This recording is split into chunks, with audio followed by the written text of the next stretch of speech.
Welcome back. Well, as we mentioned earlier in the show, the CRTC has agreed to review its controversial decision to end unlimited internet access plans. It comes on the heels of complaints from consumers right across Canada. Plus, let's not leave out a threat from the Harper government that it would reverse the ruling by Canada's telecom regulator.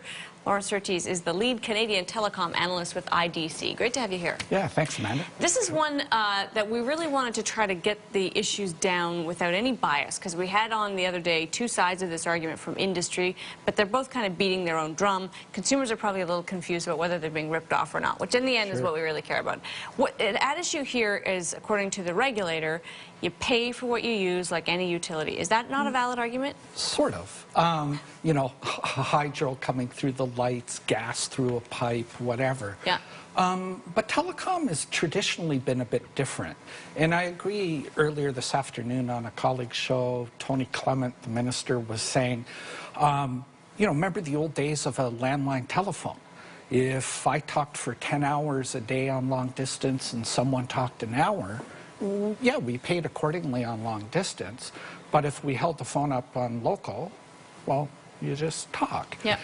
What we've done in Canada over the last couple of years, and this really began with the introduction of the Apple iPhone, we saw the big three, Rogers, Bell, and TELUS, move to tiered internet pricing. And so that's kind of like light use, a price for regular use, and price for heavy users. And I don't think a lot of consumers or Canadians have developed much of a problem with that. There was a bit of an outcry at the beginning. And there was maybe more of a notion a couple of years ago, I think, the argument that everybody's being asked to pay for the exorbitant habits of a few.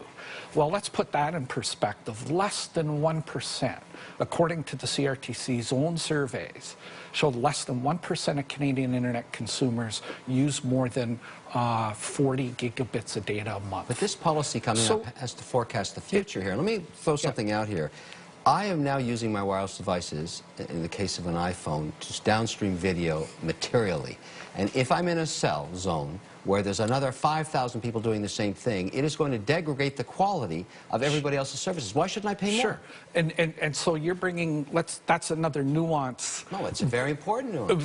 But it's different than the decision for the independent ISPs, which is wired internet. Wireless is a scarce resource. Spectrum is a scarce resource.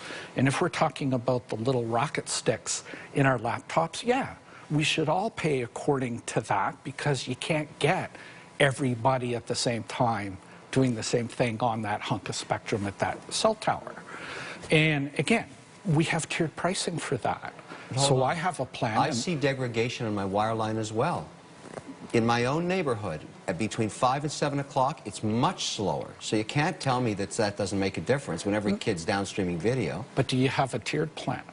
No, it's one price, which makes no sense to me. Like I have, I mean, by that I mean the Rogers, the Bells have... They already have tiered plans. Tiered internet services, do have a tiered plan. And you I pay the top service, right, and I use as much as I want. The top tier. Same here. So, but why does that make intuitive sense? If I use 50 times more, why am I not paying a lot more than some guy who isn't? But at the same token, if an independent or another ISP, or if TELUS or Bell for that matter, wanted to offer unlimited use, that ought to be their decision.